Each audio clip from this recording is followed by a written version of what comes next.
शांति। आज मीठे मीठे शिव बाबा ब्रह्मा के तन द्वारा कहते हैं, मीठे मीठे बच्चे।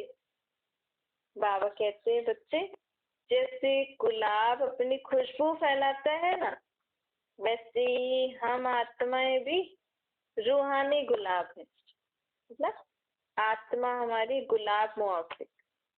आत्मा में कौन कौन सी खुशबू होती है? शांति, प्रेम, आनंद, ज्ञान, पवित्रता, शक्तियां, सुख, ये आत्मा की खुशबू होती है। देखो, कई कई आत्माओं के प्रेजेंस से हमें बहुत अच्छा लगता है और कई कई आत्माओं के प्रेजेंस से हमें अच्छा नहीं लगता। तो वो क्यों? क्योंकि उनकी आत्मा ना इन गुणों से भरपूर होती है। शांति, प्रेम, आनंद, ज्ञान, पवित्रता, शक्तियां, सुख। तो हम आत्माओं को भी बाबा क्या कह रहे हैं? क्योंकि इस समय आत्माओं में ये खुशबू जो है शांति देने की, सुख देने की, प्योरिटी, ये खत्म होती जा रही। पूरी खत्म नहीं हो गई है, थोड़ी सी रही हुई है। तो बाबा कहते हैं कि मुझे याद करो। पहले आप अपने को आत्मा समझ के मुझे निराकार रूप में याद करो। अपने अंदर ये खुशबू भरो। मैं शांत स्वरूप आत्मा हूँ, सुख स्वरूप आत्मा हूँ, मैं प्रेम स्वरूप आत्मा हूँ, मैं आनंद स्वरूप आत्मा हूँ, मैं पवित्र आत्मा हूँ, मैं सर्व शक्तियों से संपन्न सुख स्वरूप आत्मा हूँ। ऐसे हमें पहले अपने अंदर बाबा से अपने अंदर भरना है ये सब खुशबू। फिर हम जितना इस स्वरूप में टिक के रहेंगे, बाबा को याद करते रहेंगे, तो ऑटोमेटिकली हमारे जीवन में यही सबको देने के लिए होगा। किसी को खुशी, किसी को शांति, किसी को सुख, किसी को प्रेम, स्पिरिचुअल, आत्मिक प्यार। तो बाबा कहते हैं अब तुम्हें ऐसी खुशबू फैलानी है अपने जीवन में। ठीक है, दुख देना, अशांति क्रिएट करना, कोई बात पे चिक चिक करना, रोज किसी न किसी बात पे हम और अक्सर करके डेली वही रूटीन वाली बातें होती है ना, तो सब अब हमें तो पता ही है ना, बाबा ने तो हमें पता ही है कि सभी आत्माएं इस समय गुणों, शक्तियों, ज्ञान से खाली हो गई हैं। लेकिन हमें पता लग गया है कैसे भरना है। तो अब हमारी ड्यूटी है हम खुद भी अपने अंदर भरते रहें और घर में भी यही खुशबू फैलाते रहें, आत्माओं को देते रहें। अब फालतू में एक ही बात के बारे में, किसी बात के बारे में रोज हम घर में किसी न किसी बात पे कोई बात होती रहे, चिक चिक होती रहे, हम डिस्टर्ब होते रहे, फालतू बातें सोचते रहे। हमें बाबा कहते हैं इससे तो आप पॉजिटिव सोच के पॉजिटिव रेस फैलाओ। अच्छे अच्छे मन में शुभ चिंतन करो। अब व्यर्थ चिंतन, नेगेटिव चिंतन करके देख लिया ना, अब आप शुभ चिंतन करो। वही बातें जो आप चेंज करना चाह रहे हैं अपने में और में, अपनी लाइफ में, जिसके बारे में हमें बहुत टेंशन होती है। हम कहते हैं ना, मेरे को तो इतना टेंशन हो रहा है, ये कैसे होगा कैसे होगा। इसके बदले आप शुभ चिंतन करो, तो वो रेस हमारे घर में फैलेंगी, हमारे अंदर वो पॉजिटिव लेयर शक्ति आएगी, जिससे वो काम अच्छे से पूरा हो जाएगा ठीक रीति से। क्योंकि हमें अब परमात्मा की शक्ति की पहचान हो गई है। पहले हमें इस शक्ति की पहचान नहीं थी ना। हम जितना अपने आप को ये पक्का करते जाएंगे ना कि मुझे कौन मिला है, अब मैं किससे कनेक्ट होती हूँ, अपने को आत्मा समझ के हम निराकार परमात्मा को याद करके अपने को कनेक्ट कर रहे हैं। इतनी बड़ी पॉजिटिव सोर्स से हम घड़ी घड़ी उनको याद करके उनसे कनेक्ट हो रहे हैं, तो हम में कितनी एनर्जी आती होगी और उसको हमें किस रीति यूज करना है, कैसे हम इस शक्ति को अपने लिए और औरों के लिए पॉजिटिव वे में यूज करें, इसके बारे में हमें थोड़ा सा विचार करना है। अब जितना हो ना, आप नेगेटिव वेस्ट सोचना तो बिल्कुल बंद कर दो, तो ही आप परमात्मा की शक्ति का सही उपयोग कर सकते, अपने लिए भी औरों के लिए भी। हर समय परमात्मा प्यार, आत्मिक प्यार हमारे अंदर बढ़ता जाए। देखो, आज विश्व में आत्माएं किस सच्चे क्या क्या चाहती हैं? आत्माएं इस दुनिया में सच्चे निस्वार्थ आत्मिक प्यार, परमात्मा प्यार की प्यासी है ना, इस समय सबको प्योरिटी चाहिए। घर में भी, हर रिलेशन में, किसी में भी सच्चा प्यार नहीं है, कुछ ना कुछ स्वार्थ, कुछ ना कुछ ऐसी भावनाएं होती हैं, लेकिन मनुष्य आत्मा को सच्चा निस्वार्थ प्यार चाहिए। तो बाबा इसीलिए हमें आत्मा के ऊपर ज्यादा ध्यान दिला रहे हैं, क्योंकि दुनिया में है ना बॉडी वाला प्यार होता है जिसको जिस्मानी प्यार कहते हैं। बाबा कहते हैं जिस्मानी प्यार नहीं होना चाहिए। देखो बच्चों को भी प्यार करेंगे तो जिस्मानी प्यार नहीं, उनको भी हमें रूहानी प्यार देना है, क्योंकि सत्युग में रूहानी प्यार होता है।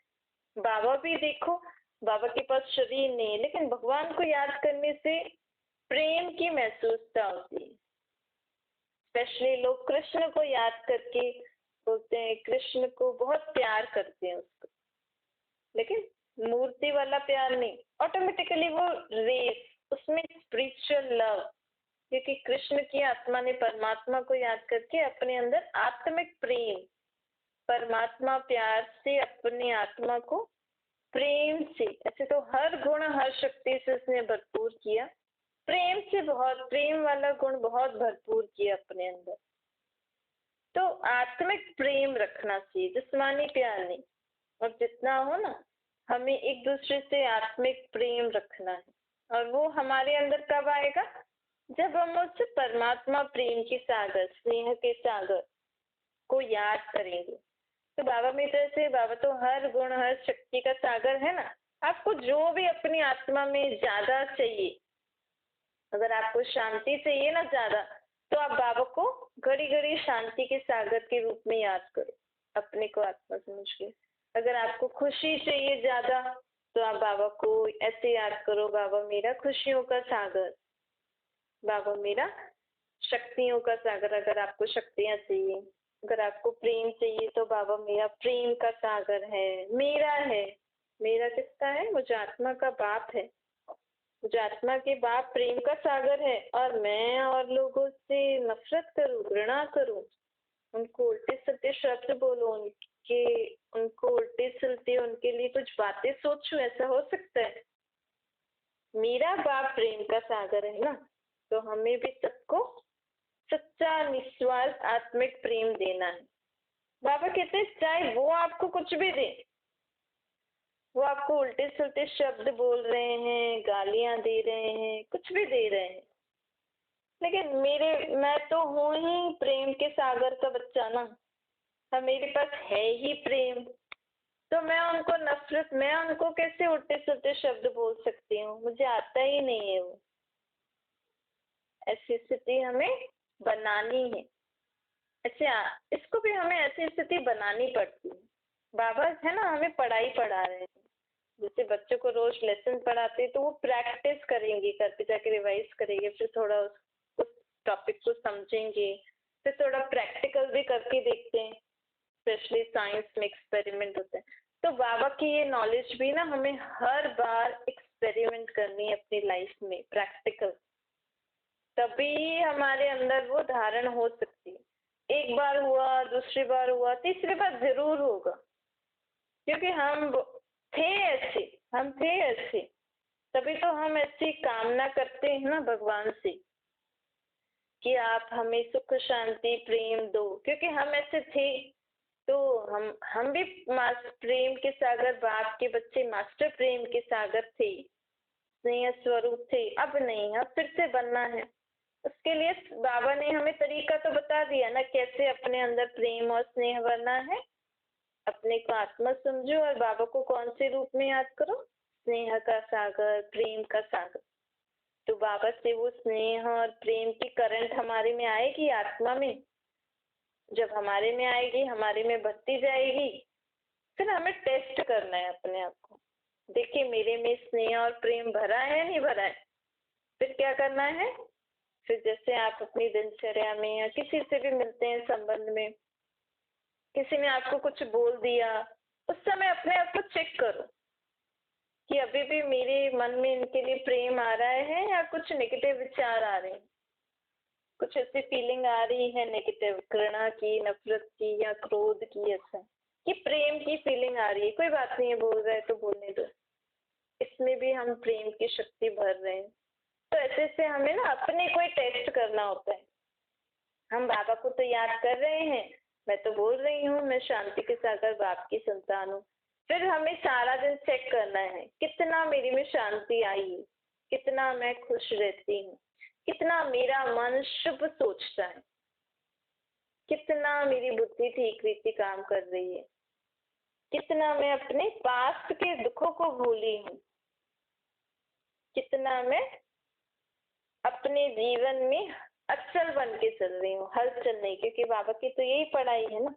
लेकिन सिर्फ टेस्ट ही नहीं करना है, अपने अंदर बाबा को याद करके भरना भी है कि मैं बाबा को याद करके ऐसे संकल्प करी कि मैं सदा शुभ चिंतन करने वाली आत्मा हूँ, मैं सदा अचल रहने वाली आत्मा हूँ।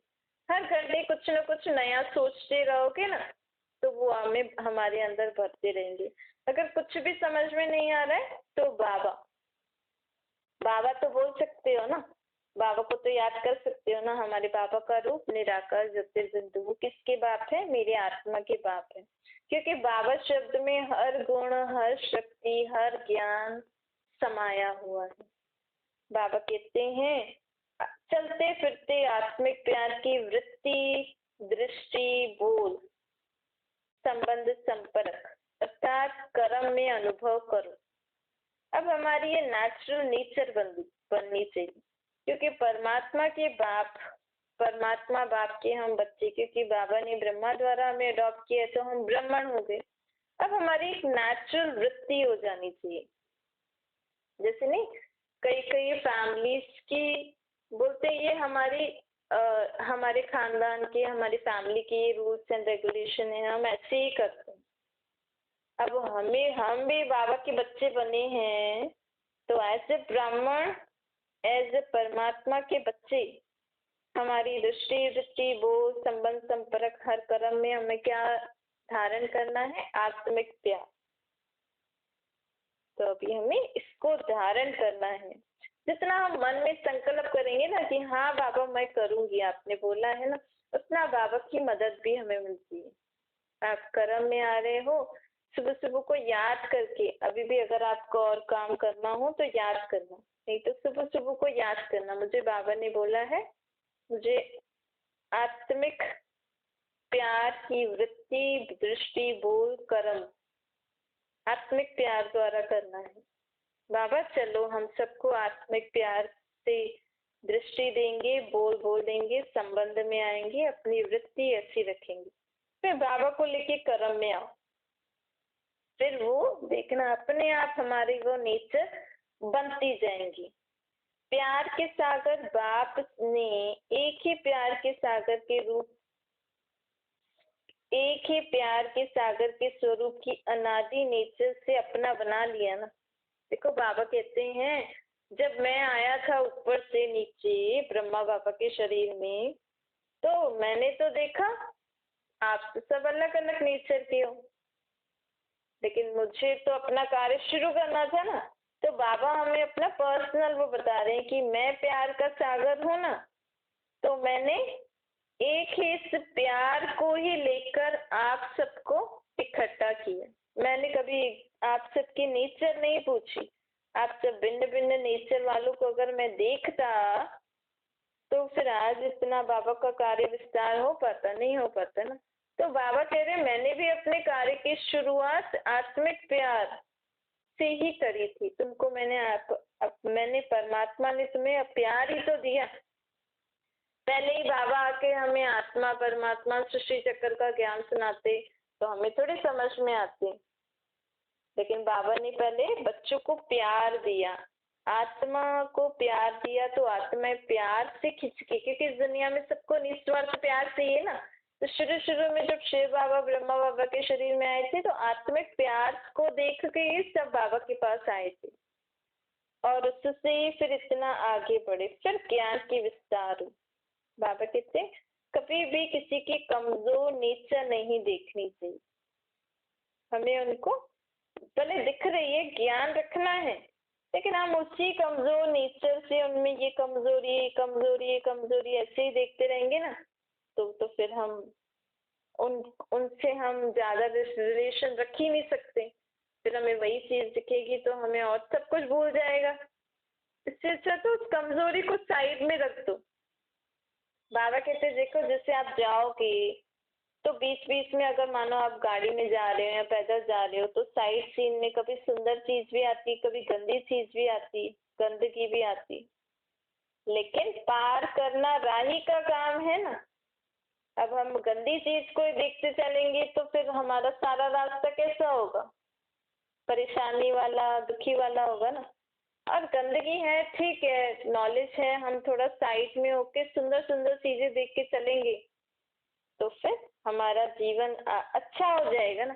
ऐसे ही देखो, कमियां तो सब में ही होती हैं। अगर एक दूसरे की कमी की नॉलेज तो है, लेकिन हम उन कमियों को देख के अपना सारा दिन नहीं निकालें, नहीं तो नींद में भी वो कमी याद आएगी, उठते भी कमियां, ऐसे लगेगा हम कैसे जीवन जिएंगे। लेकिन यही हम अच्छी चीजें एक दूसरे में देख के चले ना, तो कमियां भी धीरे धीरे खत्म हो जाती। इसलिए बाबा कहते हैं कि हमेशा लव एंड लॉ का बैलेंस रखना है हमें। लॉ तो हम बना देते हैं, लॉ बनाते हैं ना, ऐसे नहीं करना, ऐसे नहीं करना, ऐसे नहीं करना, ठीक है, रूल्स एंड रेगुलेशन होने चाहिए, लेकिन लव भी साथ में होना चाहिए।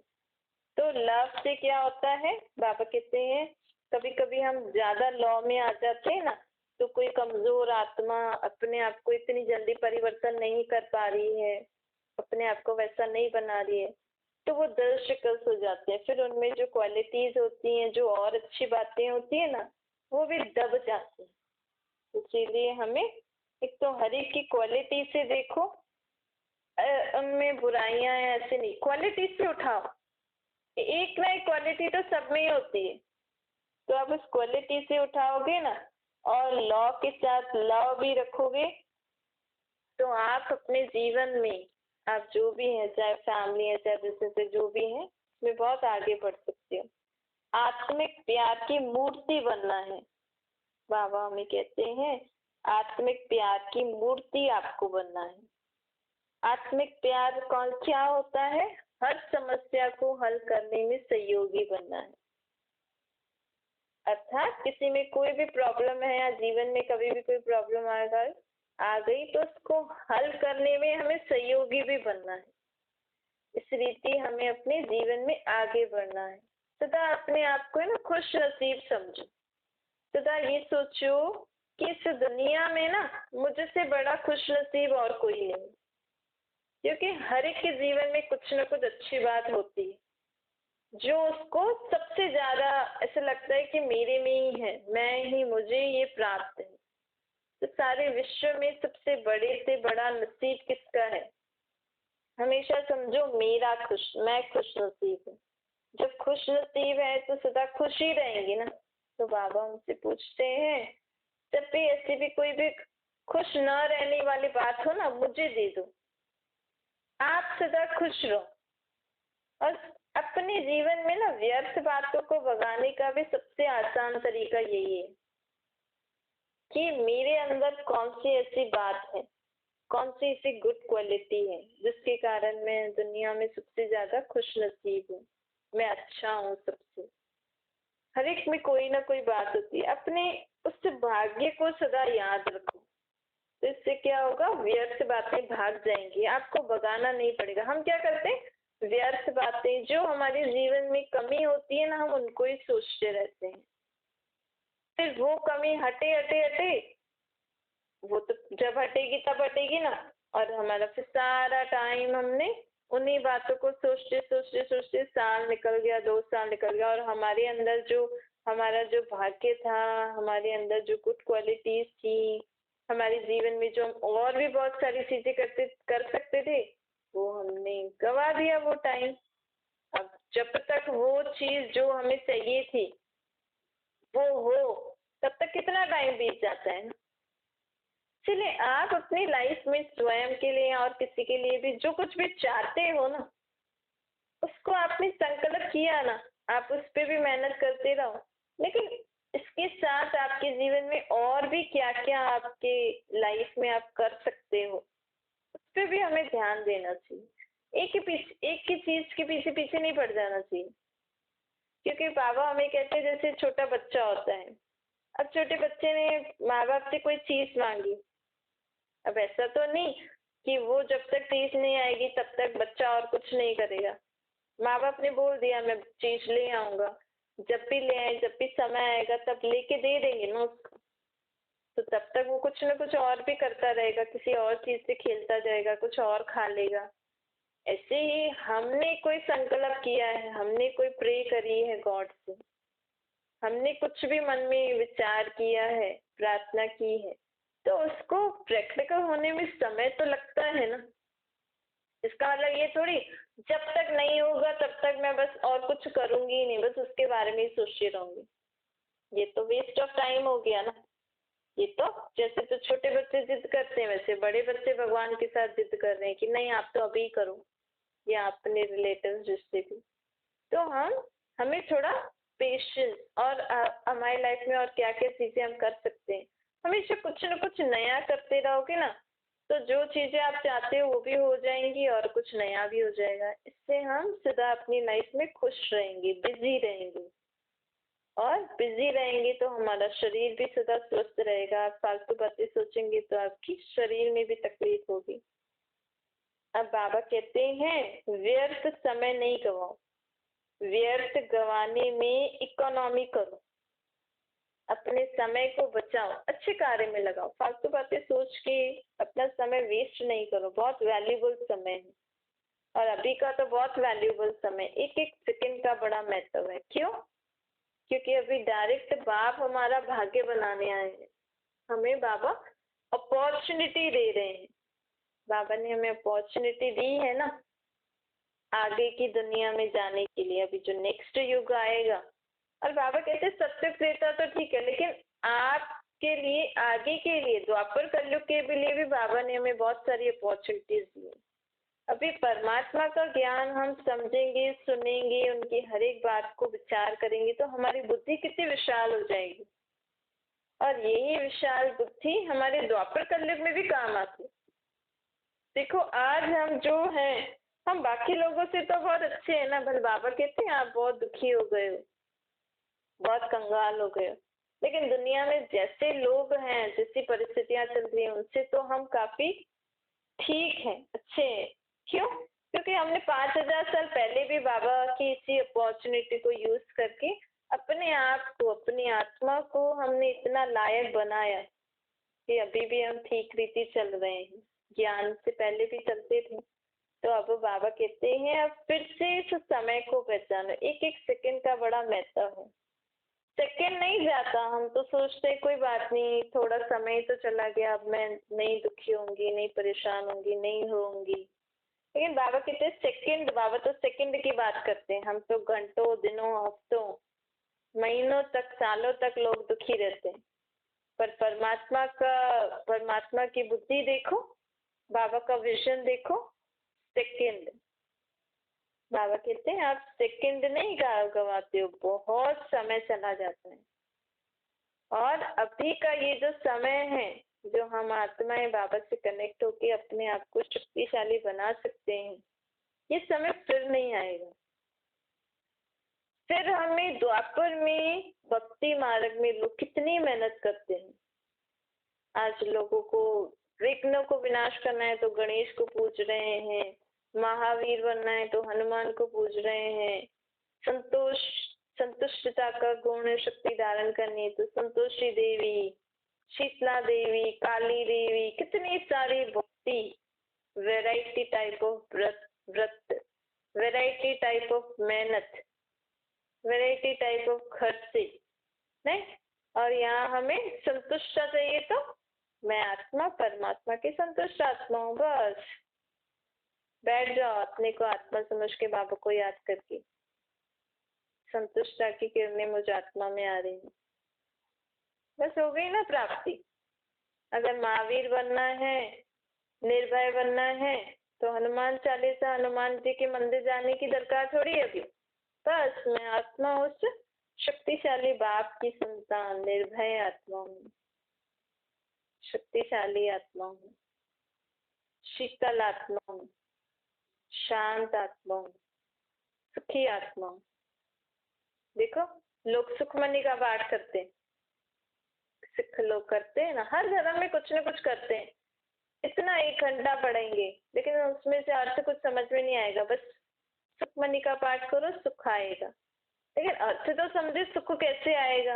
अब मन में तो और विचार चल रहे हैं, सुख तो आ नहीं रहा है। तो बाबा अभी क्या करने आए हैं? हमें ज्ञान देकर हमारी बुद्धि का ताला खोलने आए कि सुख कैसे प्राप्त कर सकते हैं। हर एक चीज की समझ देने आए हैं कि सुख कैसे प्राप्त होता है। एक तो सुख की डेफिनेशन भी बता रहे हैं, दूसरा बाबा कह रहे हैं संकल्प करो कि मैं आत्मा सुख के सागर की संतान सुख स्वरूप हूँ। ऐसे करके पहले तो अपने अंदर सुख को पहचानो, क्या सुख क्या होता है, मुझे किस किस किस में सुख चाहिए उसको पहले समझो। उसके लिए बाबा हमें ज्ञान देते हैं। फिर बाबा हमें कहते हैं ऐसे संकल्प करके अपने में सुख के का गुण, सुख की लेने की शक्ति भी अपने अंदर धारण करनी है, मुझे निराकार रूप में याद करते हैं। तो बाबा अभी हमें सर्व प्रकार की मेहनत से छुड़ा रहे हैं। बाबा कह रहे हैं अभी प्राप्त कर लो तो ठीक है, नहीं तो भक्ति मार्ग में आप भी उनकी जैसे मेहनत करना, जैसे हम पहले भी करते थे। लेकिन अभी अगर प्राप्त कर लिया तो 2 युगों तक तो हमें मेहनत नहीं करनी पड़ेगी ना। और भक्ति मार्ग में भी हम बाद में मेहनत करते, शुरू में हमें मेहनत नहीं करनी पड़ेगी। शुरू में हम सिर्फ एक निराकार परमात्मा की भक्ति करते हैं बस। तो हमारा एक एक सेकेंड बहुत वैल्यूबल है। कोई भी बात आती है ना, बाबा, बस बात खत्म। अच्छा, मीठे मीठे के लिए बच्चों प्रति माता पिता बाप दादा का याद प्यार और गुड मॉर्निंग। रूहानी बाप की हम सभी रूहानी बच्चों को नमस्ते। हमारी भी रूहानी माता पिता बाप दादा को याद प्यार गुड मॉर्निंग और नमस्ते। वरदान है सदा स्नेही बन, उड़ती कला का वरदान प्राप्त करने वाले निश्चित विजयी निश्चिंत बनो। स्नेही बच्चों को बाप दादा द्वारा उड़ती कला का वरदान मिल जाता है। उड़ती कला द्वारा सेकंड में बाप दादा के पास पहुंच जाओ। कैसे भी स्वरूप में आई हुई माया अर्थात परिस्थितियां, विकार आपको छू भी नहीं सकेंगी। देखो, परमात्मा चित्र छाया के अंदर माया की छाया भी नहीं आ सकती। स्नेह मेहनत को मनोरंजन में परिवर्तन कर देता है। स्नेह हर कर्म में निश्चित विजय स्थिति का अनुभव कराता है।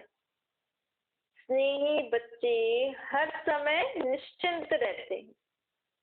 तो अभी हमें क्या बनना है? स्नेही आत्मा, पर बाबा की स्नेही आत्मा बनना है। बाबा से भी हमें स्नेह रखना है, औरों से भी स्नेह रखना है। स्लोगन है नथिंग न्यू की स्मृति द्वारा सदा अचल रहो तो खुशी में नाचते रहेंगे। नथिंग न्यू क्यों? क्योंकि बाबा कहते हैं ये 5000 साल का ड्रामा बना हुआ है। आपके साथ जो भी हो रहा है ना, वो 5000 साल पहले भी हुआ था और 5000 साल फिर भी होगा। तो ऐसी बातों में हम क्यों टेंशन लें, क्यों परेशान हो, नहीं क्यों हलचल में आए, क्यों अपनी खुशी गवाएं। अब लेकिन ऐसा नहीं कि होना है तो होएगा, लेकिन हमें अपने जीवन में हर चीज के लिए पुरुषार्थ करना है, मेहनत करनी है। लेकिन अगर कुछ नहीं ठीक हो रहा है, कुछ ऐसा अच्छा नहीं हो रहा है, तो उसको हमें ड्रामा छोड़ देना है। नथिंग न्यू का पाठ पढ़ के छोड़ देना। नथिंग न्यू की स्मृति से सदा अचल रहो तो खुशी में नाचते रहो।